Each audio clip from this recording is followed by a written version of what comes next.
After watching One Night in Miami, I had one question, you guys. Is there anything that Regina King can't do? Oh my gosh.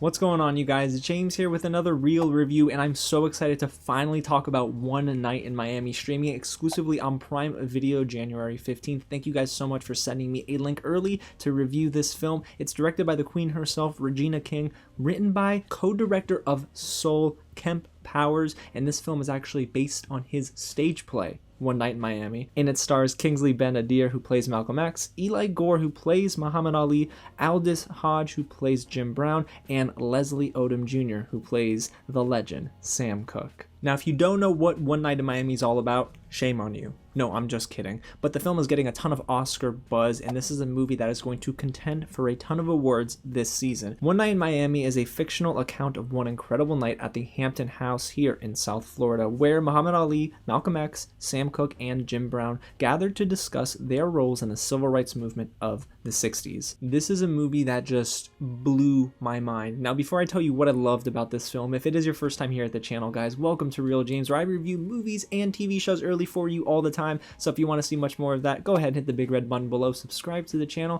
tap on that bell so you stay up to date with anything new, like my top 10 movies of 2020 dropping this week, and some more reactions and news. And if you haven't, go ahead and smash that like button and get loud in the comments below and let me know what you guys think of this film. Are you excited to watch One Night in Miami this weekend, or are you a little cautiously optimistic? Because I can understand not wanting to get your hopes up way too high, but what I will say is, guys, everything you think this movie is going to be, it'll be much more than that. So let's start with exactly how impacting this movie is. The electricity of this film just radiates off the screen. I was absolutely in love with this opening act and how Regina King crafted the story in the beginning. She gave us time with all of our main cast individually before bringing them together for that one night in Miami. We're shown Muhammad Ali's confidence in the boxing ring, Jim Brown's star status, and compartmentalized anger, because in this scene alone, when we first get introduced to Aldis Hodge, there's a racist man that doesn't allow Jim Brown into his house, but allows him on his own porch, and I was so mad because, of course, racism does not fly with me,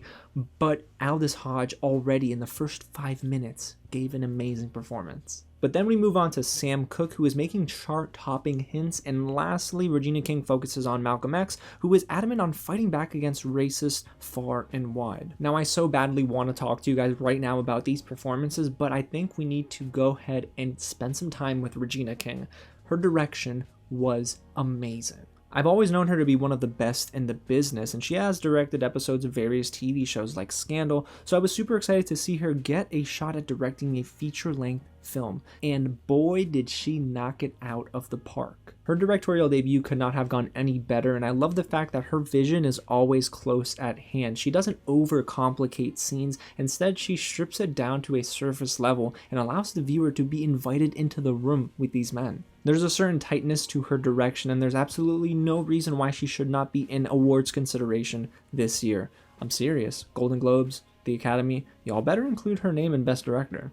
I also think her work with Kemp Powers went together like peanut butter and jelly. His script is so snappy. Even though he has the upper hand because the screenplay is adapted from his own play, the script is just so tight, guys, and the conversations that carry this movie are better because of it. There's absolutely zero question in my mind that this should win the Oscar for Best Adapted Screenplay.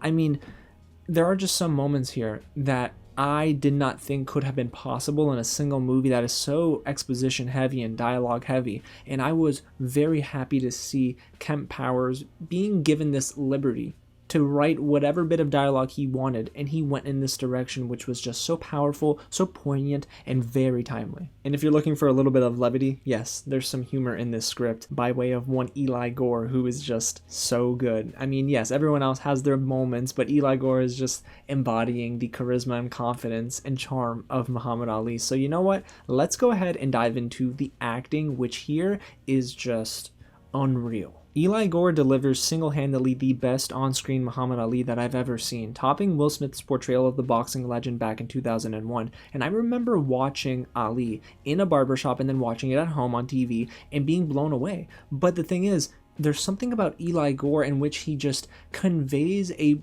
better Muhammad Ali, and the reason being is because he's childish but controlled, he's convicted but he's confused, and I love the fact that when he does get angry in this film, I bought into it completely. I actually forgot I was watching Eli Gore. And then there's Aldis Hodge, who I loved in The Invisible Man, but here as Jim Brown, the all-time great NFL running back, he nailed it. And I'm not talking only about the voice, I'm talking about the stature, his composure. He's strong, he knows what he wants, but he's willing to shed back those layers, and we get a little bit of vulnerability, and I love the fact that Aldis Hodge was able to convey all of that, and his range is just amazing in this film. But then there are the two standouts for me. You have Kingsley Ben-Adir and Leslie Odom Jr. Right before we get to the rooftop scene, which is a top 5 movie moment in 2020, the movie kind of switches gears in the middle. So I felt like maybe this was giving a lot of shine to Muhammad Ali and Jim Brown, but when we get into Malcolm X's hotel room, that spotlight shifts. And I'm glad they did this because the entire message of the film bled through their performances. Kingsley Ben-Adir and Leslie Odom Jr. were just so great playing off one another, and individually they are very impacting. However,